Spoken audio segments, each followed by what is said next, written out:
और बीजेपी विधायक आशीष शर्मा ने समोसे पर छिड़े विवाद पर फिर से तंज कसा चुटकुली और कहा कि कांग्रेस सरकार के लोग यही अपेक्षा कर सकते हैं। सुक्खू सरकार में ऐसा ही संभव है। एक तरफ नरेश चौहान निशाना साधने की राजनीति नकारात्मक कर रहे हैं बीजेपी के लोग, तो वहीं आशीष शर्मा कह रहे हैं कि ये जांच भी बिठानी चाहिए कि समोसे के साथ चटनी कहां गई। उन्होंने कहा कि बड़े दुर्भाग्य की बात है कि प्रदेश की पुलिस जांच एजेंसी ये काम कर रही है कि कौन विधायक कहां जा रहा है, कौन क्या कर रहा है, लेकिन ये चिंता नहीं है कि कहां से चिट्ठा आ रहा है, कानून व्यवस्था कहां चरमराई है। इस सरकार में लोग यही अपेक्षा कर सकते हैं कि इस तरह का काम केवल यही सरकार कर सकती है, वो ठाकुर सुखविंदर सिंह सुक्खू जी की सरकार है। और मैं तो मीडिया के माध्यम से ये भी बोलना चाहूँगा कि समोसे के साथ चटनी का भी उनको इंक्वायरी बिठानी चाहिए कि चटनी भी कहाँ गई, चटनी कौन खा गया है। ये दुर्भाग्य की बात है कि पुलिस एजेंसीज, जो प्रदेश की एजेंसीज हैं, वो केवल इस कार्य में लगी हुई हैं कि कौन समोसे खा गया है, कौन विधायक कहाँ पे जा रहा है, कौन किससे बात कर रहा है, किसके मतलब, और इनको कोई काम नहीं है, कोई नशे की परवाह नहीं है, कहाँ से चिट्टा आ रहा है, कोई ये परवाह नहीं है, क्राइम कहाँ पे घटनाएं घट रही हैं, कहाँ पे अगर लड़ाइयाँ झगड़े हो रहे हैं। हमीरपुर हमारे यहाँ पे भी विधानसभा क्षेत्र में कई तरह की गुंडागर्दी, गुंडा तत्व जो हैं वो यहाँ पे कोई हमले कर रहे हैं, उसके ऊपर कोई कार्रवाई नहीं की जाती है। जब इस तरह का प्रशासन जो है, जब इन और इस वक्त हमारे साथ बीजेपी के वरिष्ठ नेता पूर्व मंत्री विक्रम ठाकुर जी जुड़ चुके हैं। नमस्कार विक्रम जी। हाँ नमस्कार जी। कैसे हैं आप? ठीक है सर।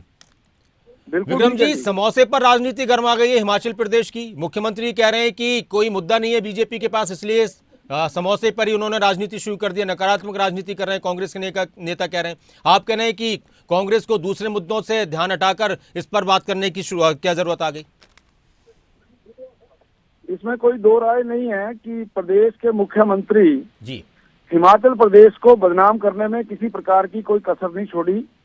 केवल और केवल ये समोसे का विषय नहीं है। कुछ दिन पहले टॉयलेट के ऊपर चार्ज लगाने की बात आई थी। कुछ समय पहले एचआरटीसी की बसेस में अगर कोई सामान लेके जा रहा है, उस सामान का भाड़ा देने की बात आई थी। कुछ समय पहले ये भी बात आई थी कि जो सैलरी है उनकी डेटें बदल दी थी, पेंशन देने के लिए नहीं था। इसलिए लंबे समय से हिमाचल प्रदेश सुर्खियों में है और देश के बड़े बड़े चैनल जो हैं वो हिमाचल प्रदेश के बारे में जब कुछ बोलते हैं तो तकलीफ होती है कि किस प्रकार से हिमाचल प्रदेश का स्तर कितना ज्यादा गिर गया है। अब मैं क्या बोलूं, अगर आपको समोसा नहीं मिला तो उस समोसे के पीछे आप सीआईडी बिठा देंगे, उस समोसे के पीछे आप किसी सिपाहियों को दंडित कर देंगे। हिमाचल प्रदेश में क्राइम रेट इतना बड़ा है, हिमाचल प्रदेश में भ्रष्टाचार इतना बड़ा है, उसके ऊपर आपके पास समय नहीं है, उसके लिए आपके पास फोर्स नहीं है। इसलिए आज इन सभी बातों के कारण से हिमाचल प्रदेश का सर जो है वो शर्म से झुका है और हम शर्मिंदा हैं इन सारे विषयों पे। अच्छा विक्रम जी, एक बात बताइए कि हिमाचल प्रदेश में जिस तरह से इस पर राजनीति शुरू हुई है, तो क्या जनता इन बातों को पसंद कर रही है? क्या जनता सरकार की तरफ से जो भी बात कही जा रही है, फिर विपक्षी तरफ से आप लोगों की तरफ से उठाई जा रही है, उसको किस तरह से देख रही है? आप मुझे बताइए ना, आप सभी लोगों को पता है, रिपोर्ट्स आप लोगों के हाथ में है। जो सीआईडी के ऑफिसर्स ने रिपोर्ट दी है वो आपके हाथ में होगी जी। सीआईडी के ऑफिसर ने किस प्रकार से लांछन लगाया है, शो काज नोटिस दिए हैं, वो सब लोगों के हाथ में है।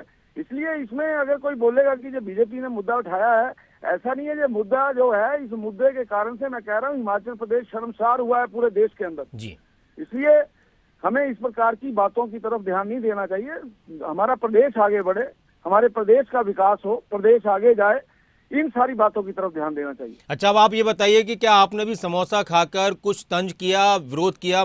जयराम ठाकुर जी समोसा खा रहे हैं अपने सभी साथियों के साथ, और आपकी पार्टी के एक विधायक हैं आशीष शर्मा, वो तो ये कह रहे हैं कि अब चटनी की भी जांच करवा लेनी चाहिए मुख्यमंत्री को। चटनी कहाँ गई समोसे के साथ? इसके बाद बिल्कुल ठीक है। अगर ये समोसे का जो विषय चल रहा है, इसमें देखना चाहिए कि उस पर्टिकुलर समोसे में था क्या डाला हुआ। अच्छा। कौन सी ऐसी चीज थी जिसके कारण से ये बात इतनी बड़ी है। बाकी हमारे विपक्ष के नेता इस सारे विषय के ऊपर जो कर रहे हैं वो बिल्कुल ठीक कर रहे हैं। चलिए, बहुत बहुत शुक्रिया विक्रम ठाकुर जी हमारे साथ जुड़ने के लिए, खबरों तक के साथ जुड़ने के लिए। पूर्व मंत्री हैं विक्रम ठाकुर, बीजेपी के नेता हैं। तो वो कह रहे हैं कि मुद्दे तो और हैं, हम राजनीति नहीं कर रहे, बल्कि खुद ये विषय सरकार की तरफ से उठाया गया है।